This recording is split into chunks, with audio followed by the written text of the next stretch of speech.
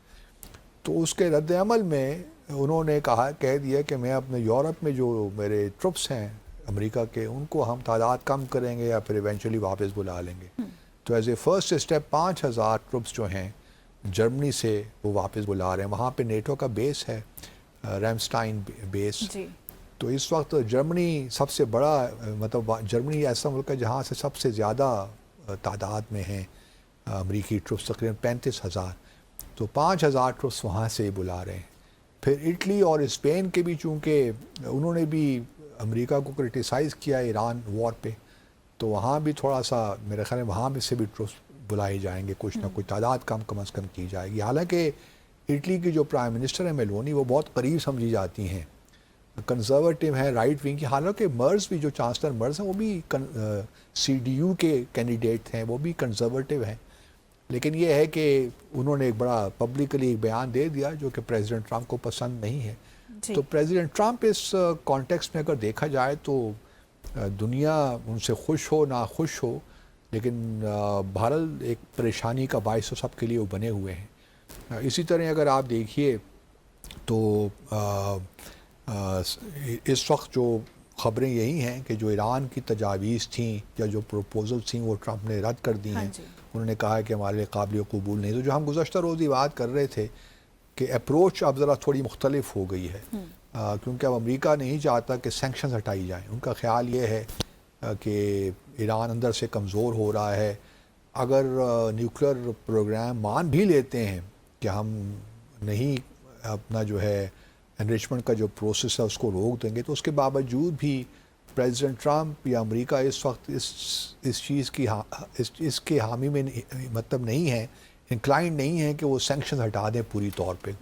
کیونکہ ان کے خیال میں جو ریولوشنری گارڈز ان پہ سینکشنز کم از کم برقرار رکھنی چاہیے. کیونکہ اکنامکلی جو ہے چاہے وہ خاتم الانبیاء ہو، جو ریولوشنری گارڈ ہی کا حصہ ہے، وہ اکنامکلی بڑے انٹرنچڈ ہیں ایران کے سسٹم کے اندر. تو امریکہ کا خیال یہی ہے کہ ان کو کمزور کرنا بہت ضروری ہے، اور ان پہ سینکشنز بہرحال رہیں گی، جو کہ جی سی پی او کے بعد رہی تھیں، نہیں ہٹائی گئی تھی. دوسری جانب کل پرسوں ایک سوال بھی ہوا پریزیڈنٹ ٹرمپ سے پاکستان اور ایران کے بارے میں، کیونکہ پاکستان نے جو ٹرانزٹ ٹریڈ ہے ایران کے لیے اس کو کھول دیا ہے کہ تھرڈ پارٹی ہماری زمین کا استعمال کر سکتے ہیں اور ایران اپنا سامان بھیج سکتے ہیں. ایران بھی استعمال تقریباً پورٹ قاسم، کراچی پورٹ اور گوادر پورٹ پہ. تو اس پہ کسی نے سوال پوچھ لیا پریزیڈنٹ ٹرمپ سے، تو دیکھتے ہیں کیا کہا پریزیڈنٹ ٹرمپ نے. آئیے سن لیتے ہیں. جی پروڈیوسر صاحب. Pakistan has opened the land route with Iran. Is so Tazi before opening it up to Iran? And are you aware of it? This is free. I know everything about it. Yeah, I have read this. Are you from Pakistan? I have read this to Pakistan and been a real mindful for the Prime Minister. Yeah, I know it. جو بات president Trump سے پوچھی کہ جی ایران، ایک طرف تو آپ ایران پہ سینکشنز لگا رہے ہیں، جنگ جاری ہے اور پاکستان میڈییٹ کروا رہا ہے، پاکستان دوسری جانب ایران کو فیسیلیٹیٹ بھی کر رہا ہے اس کے ٹریڈ کو، تو آپ کا کیا رد عمل ہے؟ کیا آپ کو اس بات کا علم بھی ہے کہ نہیں؟ تو پریزیڈنٹ ٹرمپ نے کہا ہاں جی مجھے سب کچھ معلوم ہے. اور میں ساتھ انہوں نے یہ بھی ایڈ کر دیا کہ میں وزیر اعظم پاکستان اور فیلڈ مارشل کا بڑا احترام بھی کرتا ہوں. اب اس کے دیکھیے دو پہلوؤں سے دیکھا جا سکتا ہے کہ پریزیڈنٹ ٹرمپ نے اس کو اگنور کیوں کیا، یا امریکہ نے اس کو کیوں اگنور کر دیا. کیونکہ دیکھیں نا، ایک جانب تو چابہار جو پورٹ انڈیا ڈیولپ کر رہا تھا اس کے لیے 6 ماہ کا ایک پیریڈ دیا تھا جو کہ 26 اپریل کو ایکسپائر ہو گیا. اب بھارت نے سارا جو بھی آپریشن تھا اس کو فی الحال ختم کر دیا ہے، بلکہ جو اس کے اپنے شیئرز تھے بہشتی ٹرمینل میں، وہ اب سوچ رہے ہیں کہ وہ کسی ایران کی کمپنی کو ہی دے دیں فار دا ٹائم بینگ، جب تک یہ سینکشنز رہتی ہیں. تو تقریباً دیکھیے انویسٹمنٹ اس میں جو ہے بھارت کی وہ ہے $800 ملین کے قریب اس سارے پروجیکٹ میں، کیونکہ صرف یہ پروجیکٹ نہیں ہے بلکہ اس سے منسلک اور بھی چیزیں ہیں نا. بھارت تو یہ چاہتا تھا کہ افغانستان اور سینٹرل ایشیا میں اس کو ایکسیس ملے. تو ایک تو یہ پورٹ بہشتی ٹرمینل انہوں نے ڈیولپ کیا، پھر اس کے بعد چابہار سے لے کر زاہدان تک ریلوے لنک بھی وہ ساتھ، وہ کافی ایکسپینسو پروجیکٹ تھا تو وہ بھی کر رہے تھے. پھر اس کے ساتھ زرنج دلارام روڈ جو زاہدان اور افغانستان کے اندر روڈ بھی بنایا تاکہ سارا جو ہے ٹرانزٹ جو ٹریڈ کے لیے ایک روٹ بن جائے. تو ایران کو بھارت کو تو یہ اب ختم کرنا پڑا، لیکن وہ سینکشنز واپس آ گئی ہیں. لیکن پریزیڈنٹ ٹرمپ نے اس وقت پاکستان نے جو ٹرانزٹ دیے ہیں وہ اگنور کر دیا. اس کا ایک یہ بھی مقصد ہو سکتا ہے کہ ایران کو ایک میسیج دیا جائے کہ دیکھیے ہم ابھی آپ کو فلیکسیبلٹی ہم شو کر رہے ہیں تو آپ آ جائیے، ہم نے دیکھیے اس کو بھی اوور لک کر دیا، اگنور کر رہے ہیں ہم. تو لیکن اس میں یہ بھی ہے کہ پاکستان کے ساتھ بہرحال امریکہ اس وقت خوش ہے، وہ اپنی سائڈ پہ رکھنا چاہتا ہے. تو پاکستان کا یہ بھی دیکھیے کہ یہ آپٹکس بھی ہو سکتے ہیں، شاید اس کا کوئی اتنا طویل اتنا لانگ ٹرم کو اتنا اس کا نہیں ہو امپیکٹ. اس کے آپٹکس ضرور ہیں بڑے امپورٹنٹ، لیکن اگر آپ دیکھیے تو جو ڈسٹنس ہے نا ہمارے لیے اب بھی افغانستان بہتر آپشن ہے ٹرانزٹ کے لیے جہاں تک سینٹرل ایشیا کا تعلق ہے. کچھ لوگ یہ کہہ رہے ہیں کہ جی اب ہمارے لیے ایک نیا کوریڈور بن گیا ہے through Iran to go to central Asia اور بائی پاس افغانستان کو کر سکتے ہیں. افغانستان سے اگر ہم ازبکستان تک جاتے ہیں تو تقریباً پاکستان سے ترخام یا چمن کے ذریعے 3000 کلومیٹر کا فاصلہ بنتا ہے لگ بھگ. لیکن اگر ہم ایران کا روٹ استعمال کرتے ہیں تو تقریباً ڈبل ہو جاتا ہے، تو وہ شاید کاسٹ افیکٹو نہیں ہے اتنا. لیکن ایک الٹرنیٹیو کے طور پر البتہ پاکستان کو ایک روٹ تو مل گیا ہے، کیونکہ ایک شپمنٹس گئی بھی ہیں ازبکستان وایا ایران. لیکن یہ چیز جو ہے نا ایران کو فیسیلیٹیٹ کرنے کے لیے 6 پوائنٹس جو ہم نے ٹرانزٹ کے کھولے ہیں تاکہ ایران کو ہم نے ایک میسج بھی دیا ہے اور امریکہ کو بھی ایک میسج ہے کہ دیکھیے ہمارے لیے ریجن امپورٹنٹ ہے. اور پھر امریکہ نے جو اگنور کیا ہے وہ بھی ایک ایران کے لیے میسج ہے. تو لیٹس ہوپ کہ یہ کوئی ڈیڈ لاک کہیں ٹوٹ جائے گا. صحیح. باسط صاحب، بھارت کے وزیر دفاع نے بھی ایک بیان دیا ہے جس پر بات کریں گے ایک مختصر وقفے کے بعد. ویئرز